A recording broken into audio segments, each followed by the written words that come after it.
Shalom, Assalamualaikum warahmatullahi wabarakatuh. Perkenalkan, nama saya Patricia Lady Tambuhun dengan nomor induk mahasiswa 210811030093 dari kelas ilmu pemerintahan Ganjil.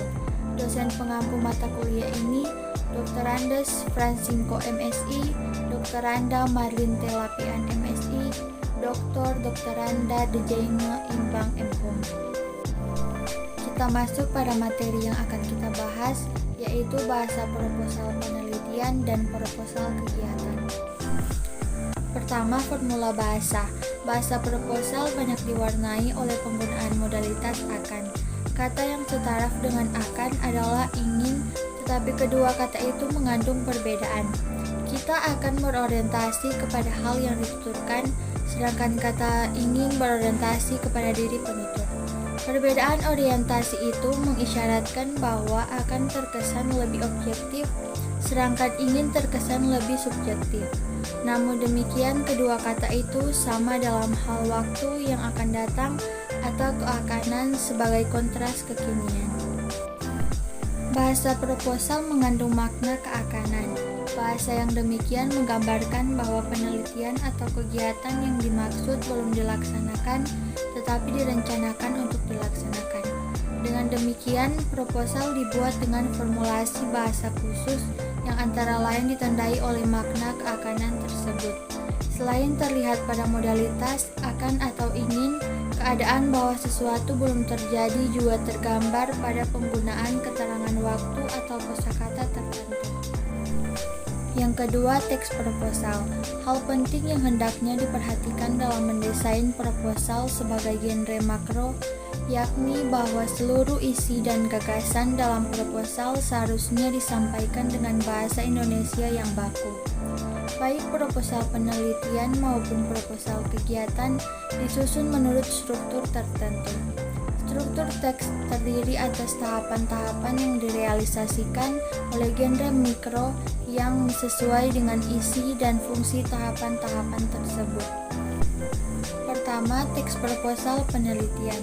Secara umum, proposal penelitian memuat unsur-unsur yang terdiri atas latar belakang dilakukannya penelitian, rumusan masalah dan tujuan penelitian, manfaat atau pentingnya penelitian, tinjauan teoritis yang menguraikan acuan teori utama, grand teori, dan elaborasi, serta keterkaitannya dengan berbagai hasil penelitian terdahulu. Kerangka pikir atau bingkai acuan, frame of reference, dalam melakukan penelitian terhadap masalah itu.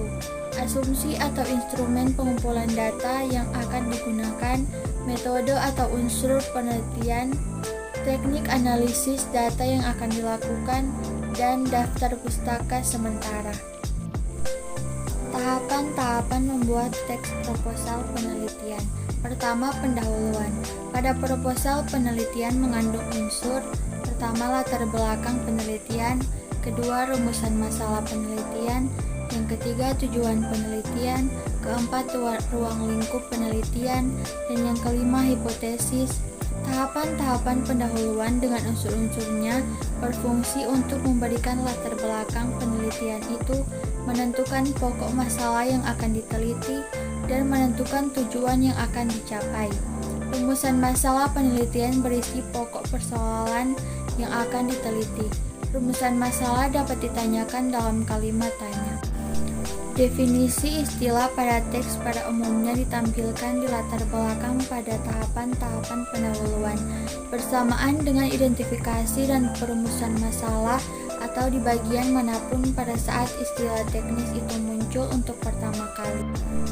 Yang kedua, landasan teori dan tinjauan pustaka.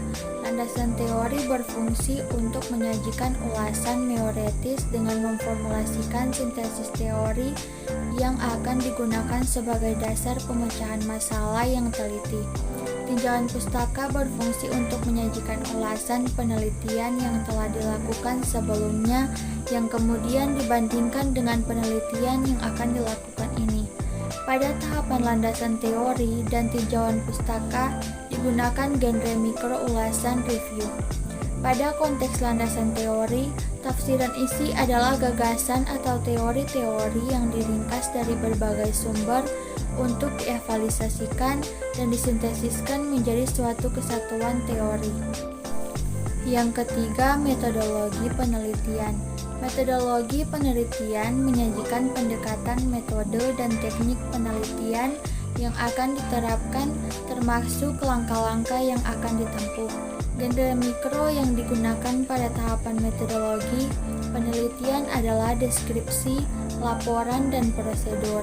Pendekatan menyangkut paradigma dan jenis penelitian yang diikuti, penelitian kualitatif, kuantitatif, atau paradigma penelitian kombinasi. Metode penelitian berisi gambaran keberadaan dan posisi variabel penelitian, teknik yang digunakan dalam mengumpulkan data dan menganalisis data, metode yang menyangkut data dan sumber data. Persoalan lain yang perlu diperhatikan pada tahapan metodologi penelitian yakni langkah-langkah pelaksanaan penelitian. Yang keempat, daftar pustaka. Meskipun tidak dimasukkan dalam tahapan struktur teks proposal penelitian, daftar pustaka merupakan kelengkapan yang sangat penting. Oleh sebab itu, masalah ini dibahas secara khusus. Penulisan daftar pustaka yang diikuti secara internasional pada umumnya adalah sistem APA, American Psychological Association, atau sistem Harvard. Akan tetapi, penerbit buku atau jurnal sering menyampaikan sistem sendiri meskipun merupakan hasil modifikasi dari kedua sistem tersebut. Sebagai lembaga APA, dianut adalah sistem yang pertama. Kedua, teks proposal kegiatan.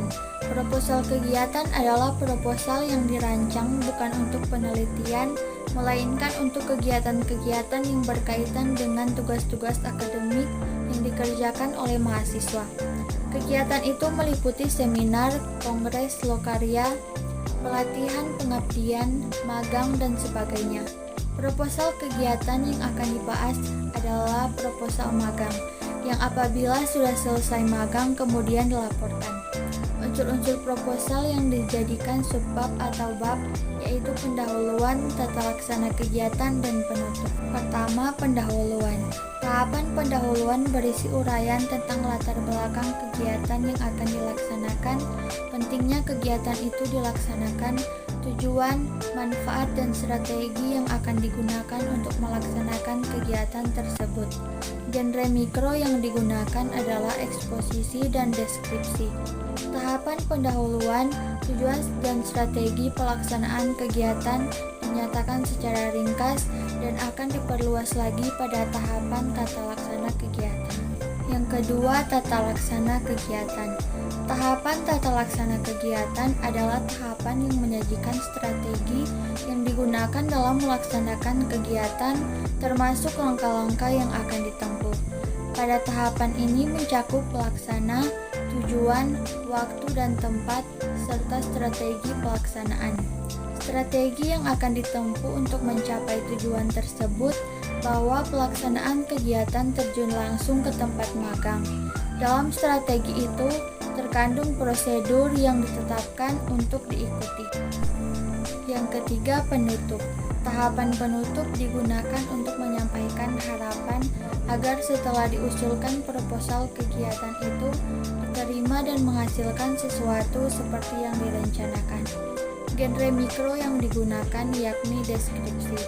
Pada prinsipnya, proposal kegiatan dapat disusun dengan struktur teks seperti yang dikemukakan ini. Kesimpulan, proposal pada dasarnya dapat juga disebut dengan kata usulan, rencana, atau tawaran. Pembuatan proposal harus disusun secara objektif, sistematis, dan terencana dalam mengeksplorasi masalah dan diartikulasikan secara akurat dan berterima dalam hal gaya penulisannya. Struktur teks proposal penelitian terdiri dari: pertama, pendahuluan, kedua, landasan teori dan tinjauan pustaka, dan yang ketiga metodologi penelitian, sedangkan struktur teks proposal kegiatan terdiri dari pertama pendahuluan, kedua tata laksana kegiatan, dan yang terakhir penutup. Dalam penulisan proposal, bahasa dalam teks proposal memiliki makna keakanan yang diwarnai dengan banyaknya penggunaan modalitas akan dan penggunaan kata keterangan waktu yang bermakna futuristik. Demikian presentasi saya. Jika ada salah kata atau penyebutan, saya mohon maaf dan saya ucapkan terima kasih.